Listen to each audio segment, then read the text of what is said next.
Hello, everybody, and welcome to the Just Work podcast. This is Kim Scott. I'm the author of Just Work and Radical Candor and your co-host today, together with the great Wesley Faulkner. Hi, I am a DevRel professional and neurodiversity advocate, and I'm happy to join you today.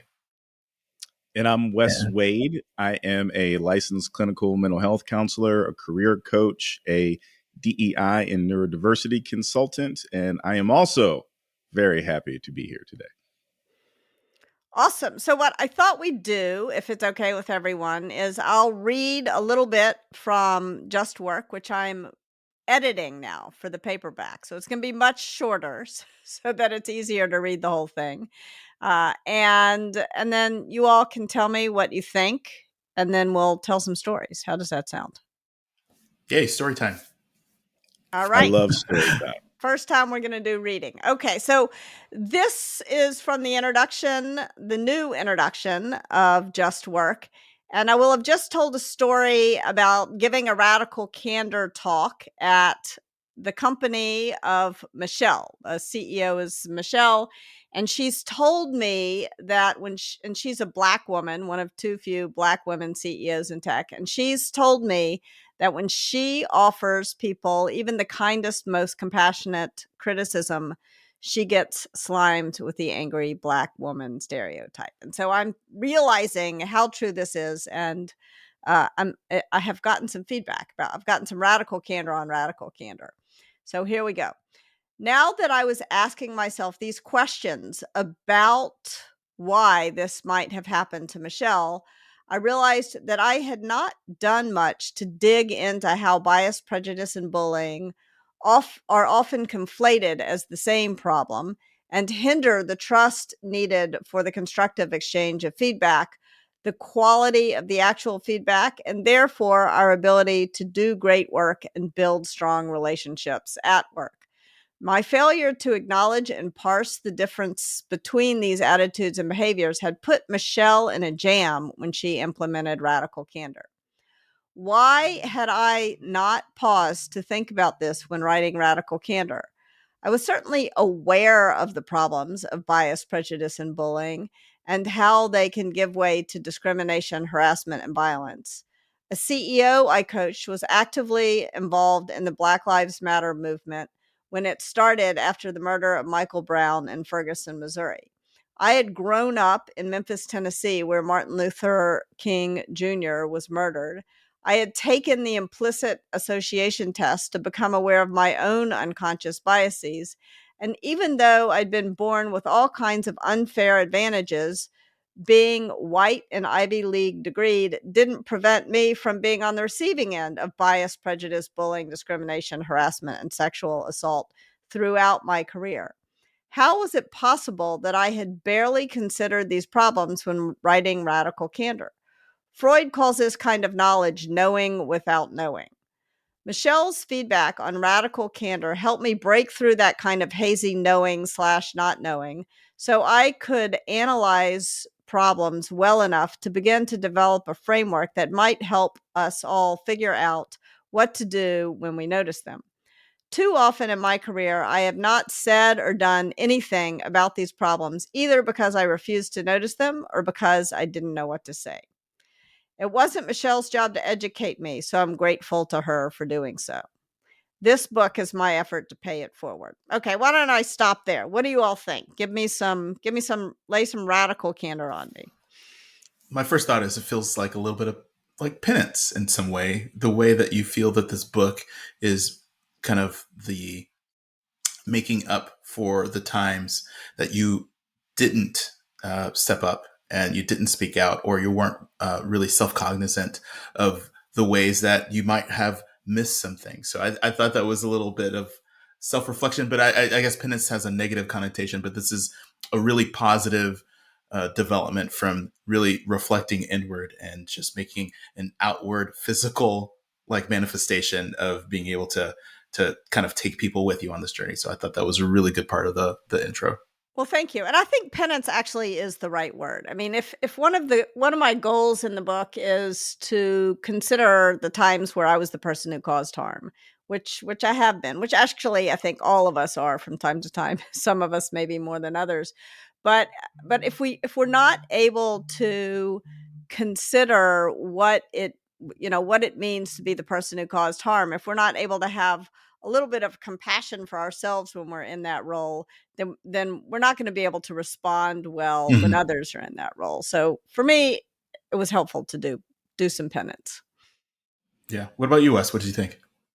I like that word you used to Wesley, penance, because it did give that feeling to me when I was listening to Kim read it. Most of it, I'm visualizing my own situations at work and throughout my career in similar contexts. And so I'm putting myself in those in Kim's shoes there.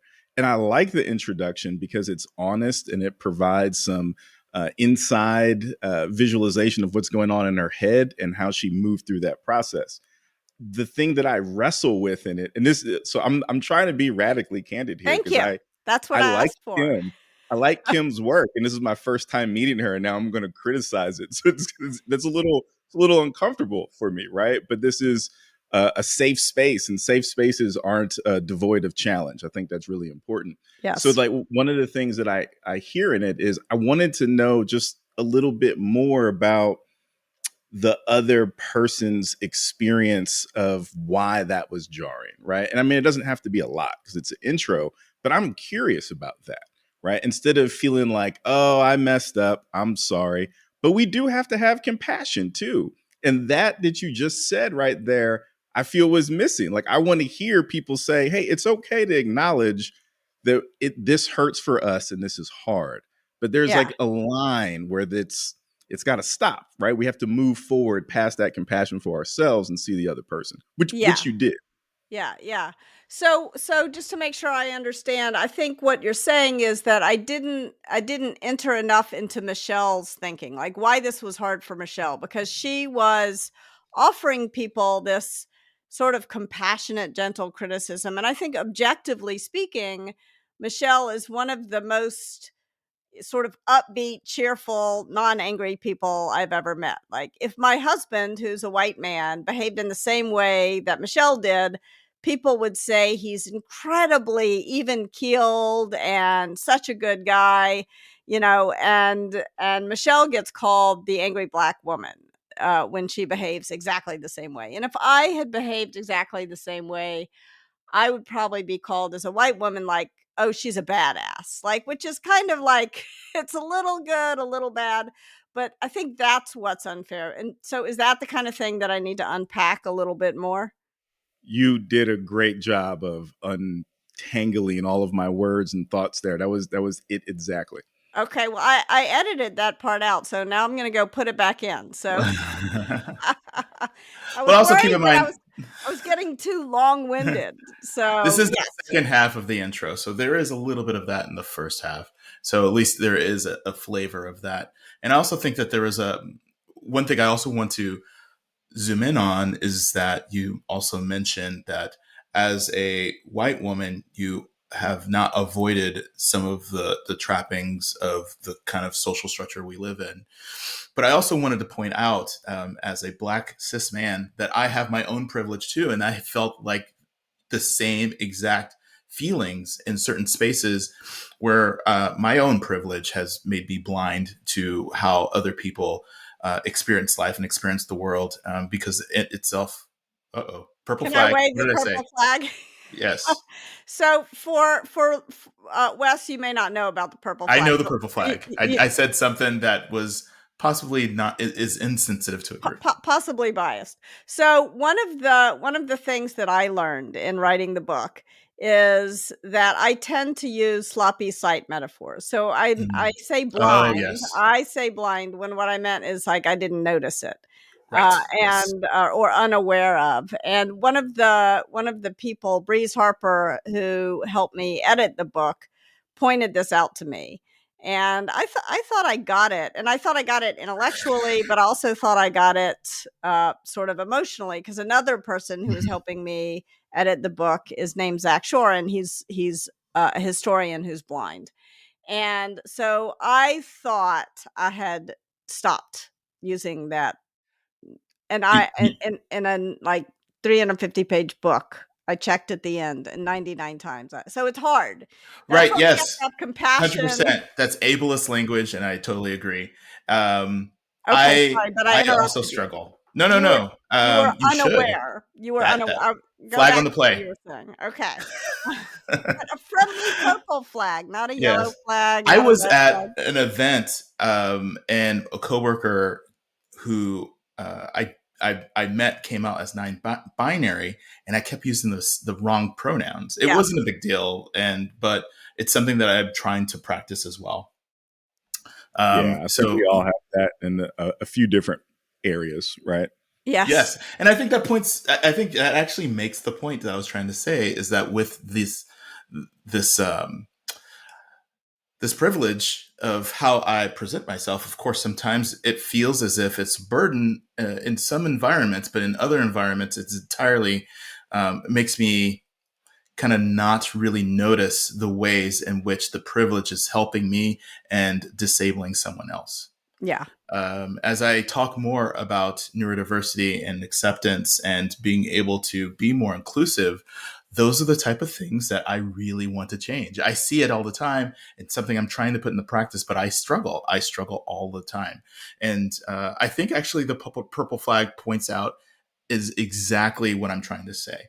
That I say, how many times have I said that phrase in a mixed group that or on stage or on a video that I wish I could take back. Yeah, Can me too. I bring up a point here that Wesley mentioned that is burning inside because it is something Yes. that I feel is at the crux of all of this. Good. Lay it on us. There is a dynamic I notice that when people in a privileged situation, a societal, not situational privilege, societal privilege, Mhm. when they also have an identity that experiences some degree of marginalization, it Mhm. can be hard to navigate certain spaces and like philosophical ideas like intersectionality and privilege and other things because they hold on to that piece of oppression and marginalization that they've experienced. So I see that a lot with white men who grew up poor, right? Mhm. Or white men who have a disability or are neurodivergent, right? And I also see it with white women and black men, right? And it becomes this really interesting and weird conversation, weird in a good way, between especially like white women and black men, because we have this very significant identity that experiences a lot of historical and current marginalization and discrimination. But then we also have this identity that has a lot of privilege behind it, Yeah. right? And it makes it really challenging to navigate certain situations. And it also means that we have a responsibility, in my opinion, to communicate that difficulty in a very authentic and visible way because it helps other people navigate through these spaces too. Yes, I mean, I think I'm really glad that you're talking about this because one of the things that I struggled with in writing this book as a white woman was, on the one hand, I felt like I was doing penance and I felt like I owed it to the world to write this. And on the other hand, I felt like I had no right to write this book because, as you know, I had, for all the times that I had been underestimated for no good reason, I'd also been overestimated for no good reason.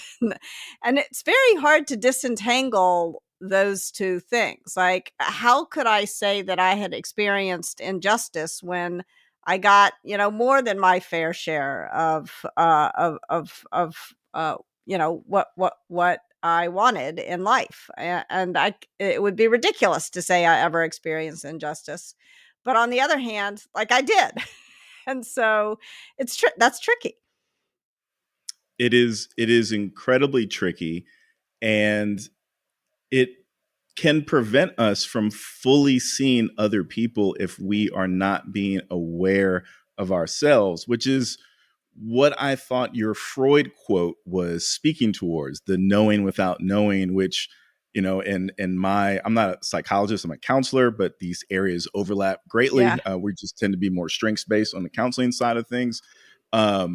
We call that metacognition, Yeah. right? It's thinking about thinking. And Yeah. when I do coaching with like organizational leaders and things of that name, people of that nature on that title, I'm really focused on this conceptual piece first. Like, how do you think about the way that you think? Because as an organizational leader, a lot of your job is thinking, and you have to think about these approaches with in my opinion, a systemic and intersectional and holistic view. And you also need to be considerate about what you know about yourself and what you don't know. And I mean, I could go deep into counseling psychology nerddom here with like Johari's window and all this sort of stuff, but I will hold on that for a moment. You're a wealth of knowledge, Wes. That's awesome. Yes, I have so many questions for you. But before I ask you all these questions, let's talk stories. What is an experience that if you're willing to share that you've had with bias, prejudice, or bullying, and you can decide to tell a story about you as the person who's harmed, as the leader in the situation, as the upstander in the situation, or even as the person who caused harm. Do you have a story for us? I have so many So many. stories. It is hard to pick out all of them and what's most severe and what probably things that are probably a little older in my career are probably a little safer at this point too. Yeah. Um, so one specific story that I was thinking about was, oh gosh, okay. So this one was in a corporate career, right? Mhm. This was years ago. I had a corporate career for roughly 10 years, and then I moved to counseling and higher ed and consulting and all that stuff, which I've been doing for almost another 10 years. So this is 10 plus years ago, right? Or 10 years ago, approximately. So I'm working in a corporate setting. I was in business to business sales, client relationship management, doing a lot of like outbound sales. So I'm driving to places, and I am the only non-white person on the team, right? And so Mhm. there's a lot that I'm experiencing, and I'm in my late 20s at this point, like early late 20s, And where and where are you in the country, if you can say? in the glorious South, which I love, Okay. here in North Carolina, right? And so there was just this butting of heads that I had with the person who was my manager at that Mhm. time, right? There were many incidents, but there was three primary incidents that I think about that popped up. There was this incidents where it's like the training. We're at the corporate training and they're asking us all these questions. We're doing all these, sessions and, intense one-on-ones. And he makes a comment to me in like a little small table focus group about, hey, we're trying to get better at diversity here. And, we just got a lot of white pasty dudes. And that's like a flag. You had the purple flag. That was like a red Yeah. flag to me. I was like, when people say that, I hear that a Yeah. lot. Yeah. It indicates certain things for me, right? In a multitude of ways. So there was that, and I'm thinking about this, but I'm in a group of, multiple people who are my peers, new hires like me. I'm the only person who doesn't have the same racial identity of these people at the table. I stand out in many ways, and I'm just like, okay, all right. And so That's like in the then, movie Get Out when they said, "I would have Yes. voted for Obama 3 times." The Yeah. third time, it's like, yes, exactly, okay, that's so awkward. and I think like just about every black person recognizes that as okay. That was a clue. We just Yeah. had a clue, a Yeah. clue. Yeah. Well, I mean, and also like, why is he turning is it your fault that they haven't hired any, like why is he turning to you? As soon as he thinks about diversity, like why isn't he turning inward and saying why does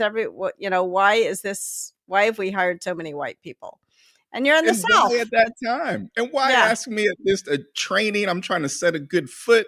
I Yeah. didn't do well in undergrad. This was like my big job after I had like this 4-year corporate job. I'm like, oh man, this is good. I got this big break. I'm like, what do I do in that Yeah. situation? And so it continued. Like I said, there was a bunch of different scenarios, but there was like three that stuck out. So there was that one. Then there was this other Sorry, scenario before with we move on to the next one, can you talk? I mean, I have a certain reaction to the phrase "pasty white," But I wonder if mine is the same as yours. Like that throws a flag on my field. But what flag does it throw on your field? What's the nature of your flag? Or I can go first if you want. I'm really curious to hear what you have to say. For me, it tends to be this self-deprecation type of approach to diversity, and False that self-deprecation. false That was false that was the word I was going to use. yes, It's pasty is like false self-deprecation. that is exactly it. It's like you don't know what to do, and you're Yeah. trying to signal that maybe you have good intentions, or hey, I'm humbling myself here, I'm making myself vulnerable here, so meet me halfway. And it's lazy, right? Yeah. Yeah. And There's no right answer to respond. Yeah, there are a lot of white pasty people around here. No, yeah. that's not the right answer. Yeah. And be like, no, there's not a lot of white pasty people here. It's like, that's not the right answer either. It's like, there is no response that can feel natural in Yeah. that situation. And That's a good point.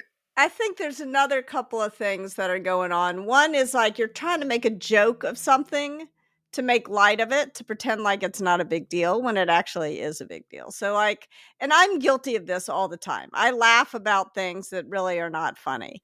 And so I think that is part of it. And then I think probably the most insidious thing about the phrase pasty white from my perspective is that you're sort of insulting yourself when a white person says it. You're sort of insulting yourself. And then there's like a risk that this person is going to use it to start insulting other people. You know, there's like this, like, if I can sort of characterize myself in this negative way, now I'm earning the right to characterize other people in this negative way. And so it's like fingers on a chalkboard to me.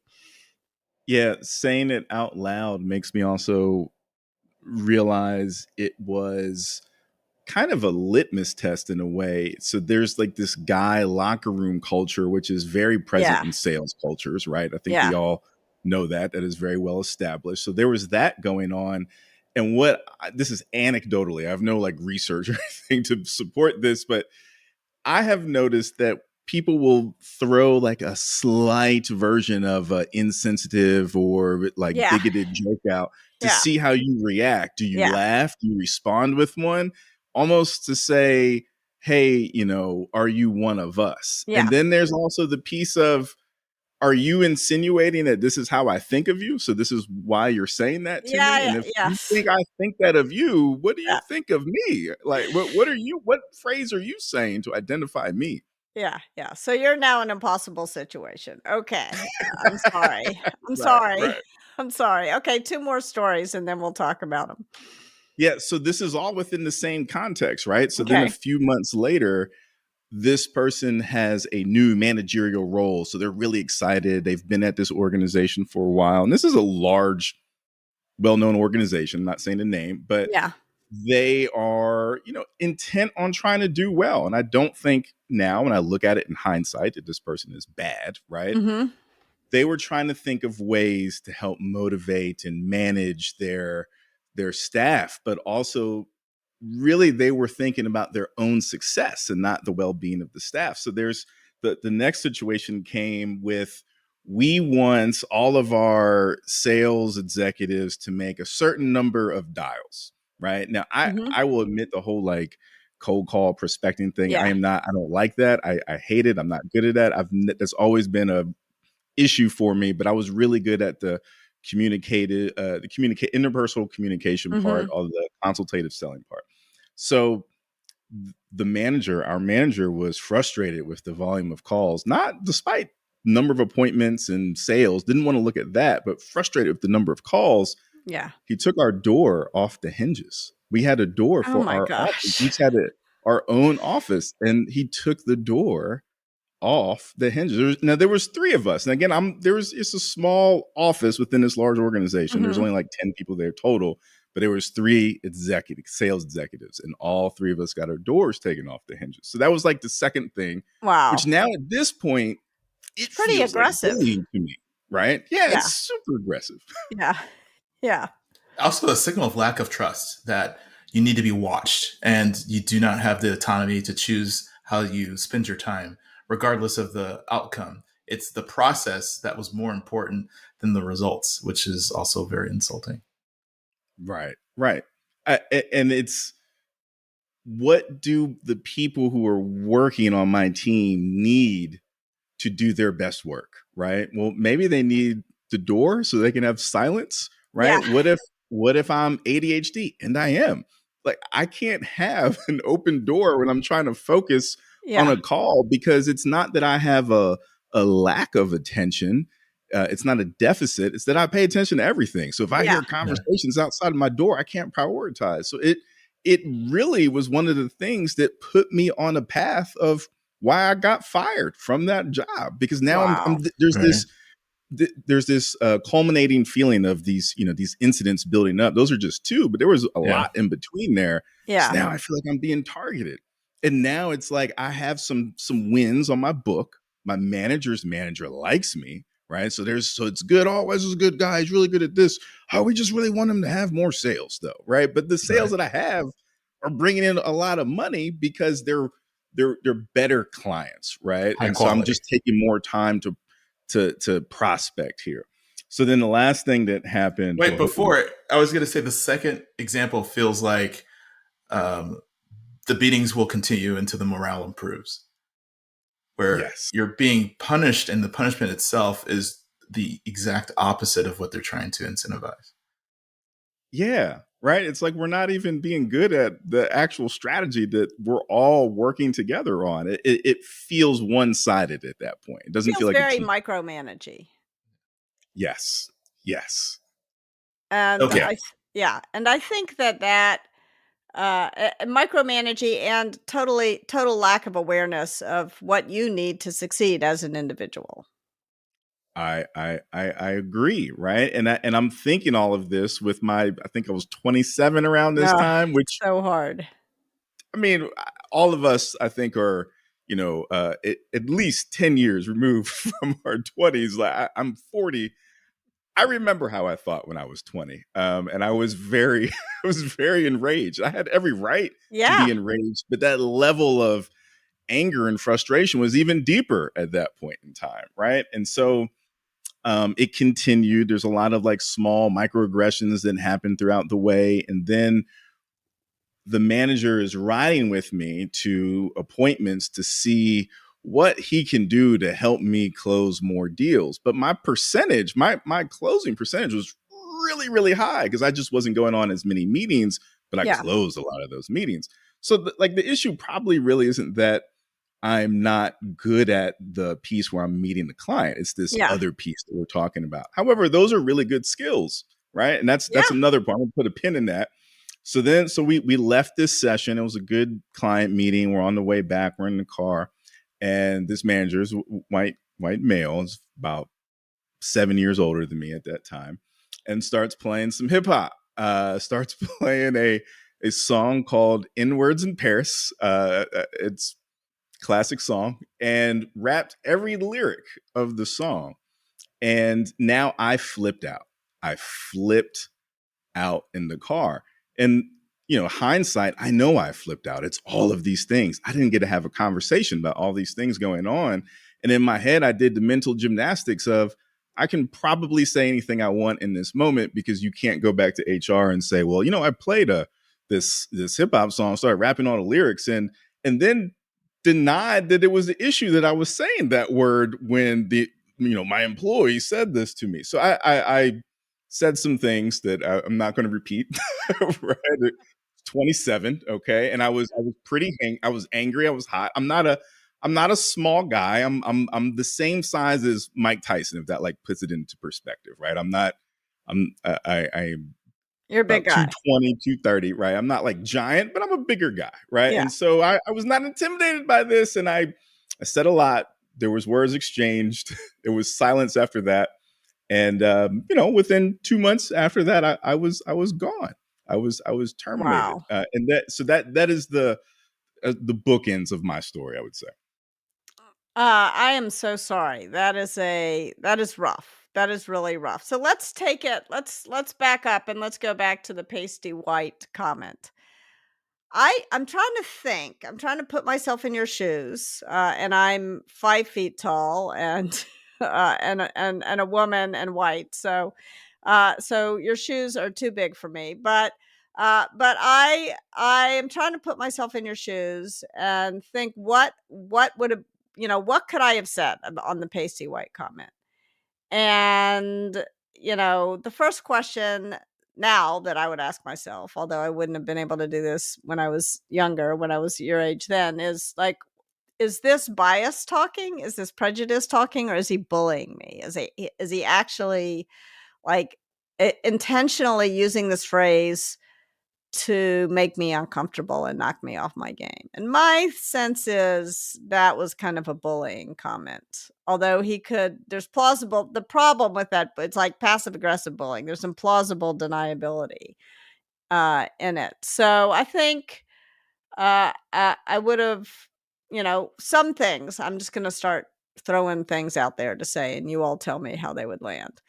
So what are you going to do about that? So what do you think? Why is that? Like, put it back. He's putting it on you. So what do you think? Why could that be? Or you could use a you statement to just change the subject. Well, what do you think about, such and such? So give me some thoughts on that kind of response. I'll chime in really quickly and say I've been in those uncomfortable situations. As usually default to like laughing, but yeah, me too. I mean, usually I default to saying nothing, to pretending the whole thing didn't happen. Just to try to not make it as awkward. But in that situation, I would probably, like you said, turn back the question and said, well, why do you think that is? Yeah. Or you've been here longer than I have. What have you observed? And that is where I would go to try to put the burden squarely on them to say that I'm just a new person. I don't know as much as you do. You share your expertise with me. What would you say, Wes? I agree. Now, I'm also, like Kim mentioned, right? I'm thinking about this with 40-year-old eyes and 40-year-old patience too, right? And also like I'm in a different career, right? I have different training. I have counselor training. I'm really good at picking these types of things apart and navigating this now. I mean, I was pretty good then, but the rage kind of took hold of me in those situations. So now when I hear comments like this, I also put it back on the person to explain. And that is also a technique from, my counseling profession as well as coaching. One of the reasons is you want the person to think about what they're saying. And when they have to actually answer this question by explaining themselves, sometimes they start saying these things out loud and they're like, right. Like you're probably not going to have an exchange like this where the person says, you know what? I'm completely wrong. You're right on this. I shouldn't have done it. Now we can do that. That's like my goal, is to create more of these situations, because we should be able to do that. But I don't have that expectation of that. But when I see that in that moment, that they're like, oh, you can tell that they're like, that sounded a little off explaining that feels like it's not about winning, but it's, I got through. Something happened. You got to hear the message here. And that is a win. Yeah, absolutely. So what about the door off the hinges? I mean, what that to me also feels like bullying and sort of micromanagement. And micromanagement, I think, is often a form of bullying. And a lot of people who are underrepresented say that they experience hypervigilance, that they get micromanaged more than their colleagues who are not underrepresented. So what would have happened in that case if you went to your manager and said, look, taking the door off the hinges hurts my performance because I have ADHD? Like, what would have happened in that case? When you take the door off the hinges, you hurt my performance. I can only give hypothetical answers, right? Okay. And so let me frame this. I based the hypothetical answer off of the responses that we did give. Like all of us were pretty Yeah. upset. I mean, we were pissed. Like we were feared. We were really angry, right? And so when we came to him and we started talking about this, we didn't frame it in this articulate way. Again, late 20s. We were all Yeah. late 20s or like 31 at the oldest. And it was just, hey, you need to take this off, right? And it was just this very attacking kind of thing. It was like a more attacking version of a you statement, and there wasn't a lot of like insight behind it. But to lead with, which I didn't know at the time, or I didn't know officially at the time, but to lead with, I'm ADHD, and this is going to hurt the performance goal that you've put in front of me, and this just creates more anxiety, which is not going to help me like Yeah. make calls. Yeah. Right, because sales kind of has this, this You got to get into very the flow. machismo culture. Oh, you gotta just go out there and just tough it out, man. Yeah. You just gotta tough it out, right? And so you really have to argue with facts against some of this stuff, Yeah. or evidence at least, right? So yeah, I would approach it somewhat like that. And you think it would work, or you think the person would have responded back? I mean, it's also, you make yourself vulnerable when you, and it's dangerous to make yourself vulnerable when someone's bullying you.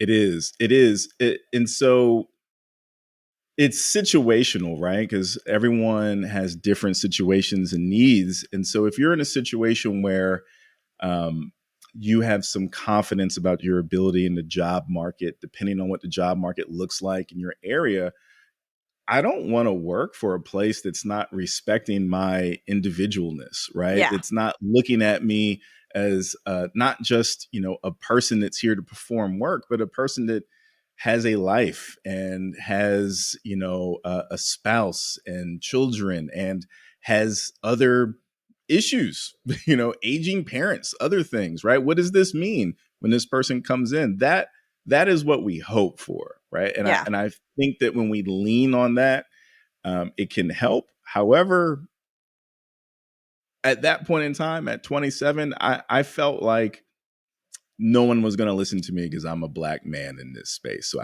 Yeah. I was just quiet for the most part until I blew up because I pent it up. Yeah. Yeah. And that is like that is what happens to any human being who like stuff builds up, it builds up, and then you go critical. And that is, if we go back to radical candor, very often when we sit there and ruin a sympathy for too long, you get more and more frustrated. And then when you finally say something, you don't necessarily say it in the way you wish you had in retrospect. I've been in a lot of those situations where the manager, you mentioned that they were recently promoted and they're trying to push forward with this thing. And I've had that same experience where a lot of managers feels like they're cosplaying as managers. It's like a characterization from a movie that they copy in order to say, well, that's what this person would do in order to push this hard. And those types of managers or people are somewhat the most dangerous because they secretly deep down have this insecurity about doing the right thing and not knowing which way to kind of push things forward, or how people can be motivated because they're just very inward focused and they're really scared about that outward perception. And so that they just kind of mimic what they feel that they need to be. And yeah, I really feel for you in that situation. And I see a lot of that in my own history. And yeah, I'm really sorry you went through that. Well, I appreciate that. You didn't do it, right? but also it goes back to the knowing without knowing piece, what you were saying just there, right? Because it's that metacognition, thinking about thinking. You're a new manager. What does this mean for you? Like a lot of times you're going to reflect what you experienced as a manager unless you spend time being intentional, unpacking the good and bad things that happen and what you want to do differently. Often people just read a book. Hey, here's a course, read a book. And it's kind of general. A lot of people are just going through the motions. And then you get in that space and you're just repeating what you experienced. This is hazing. This is all of these other, but this is generational trauma. Is one way generational trauma gets passed down. It's the same thing in the work environment. Yeah, absolutely. Absolutely. And then the end of the story is so shocking where this guy is like, it is the things people will do. Like, what is wrong with people? Like, what, like, and you probably couldn't even go to HR and explain that it happened, because they wouldn't have, sounds like, had your back at this company. But it seems like you landed on your feet. So how did you recover from that experience and move on to something better? Let's end on a high note. How did you, like, that's hard to recover from. Probably took some years. It was hard, and I was experiencing some other similar issues with my corporate experience. And there's no perfect places. Every place has pros and Yeah. cons, and I decided to move into a career that aligned more of my skills and gave me some more autonomy.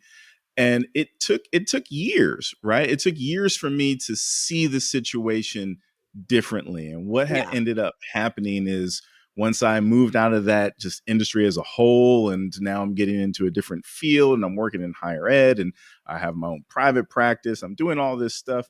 That same manager had reached out on LinkedIn, and it was a friendly exchange. There wasn't the, like, hey, I'm sorry for XYZ specifically that happened. That would have been nice, but I don't Yeah. have these expectations, whether good or bad. And so what happened was, I felt that it was wrong. I know that it was wrong. Let me say that. I know that those actions were wrong, but I'm also realistic about the issues that I had myself, just in that job in general, and how this person just, it's not their fault that they're not adequately trained for this, right? I'm not trying to take away blame from that person. I'm just saying that they needed better training, and the Yeah. organization they worked at didn't support them in their training, right? Like, it's not 100% on them. I mean, they're still a middle manager. So for me, I was just able to let go Yeah. and not hold on to that hate for that person, because while I know that it was wrong, and while I know it was frustrating, this is not a bad person. In general, and I got to see that they were a good father to their kids, and they were really gentle and compassionate to their partner. And so that allowed me to say, this is someone who just hasn't been through the process to learn themselves, their space, and it's not my job to teach them. And I Yeah. hope that they learn, right? And now it's time for me to do my other stuff. Yeah, yeah, and I think that's important, that sort of forgiveness, not because the other person deserves it, but because it's important for you to let go of, at least for me at various points, it's been really important for me to let go of my anger because it was hurting me, and it wasn't hurting the other person, at all. Yeah. Well, I Right. think What's that we're saying? what's that? I said, what's that saying? I always forget that saying. Don't drink the poison, Yeah, don't, yeah, if I somebody always hands mess you a that cup of poison, don't drink it, you up. know? Something along those lines. Yeah. Yes, totally, totally. Well, listen, thank you so much. I could talk to you all afternoon, but I know we're just at about time. I want to invite our listeners to share their stories of bias, prejudice, bullying, or anything else that happened to you at work, and you don't even know how to characterize it. And we'll try to share, discuss it, analyze it with you. Thank you. You can send us a note, hello@justworktogether.com. And thank you both. It's the day of two Wesleys. Thank you both so much. Yes. Really, really enjoyed the conversation.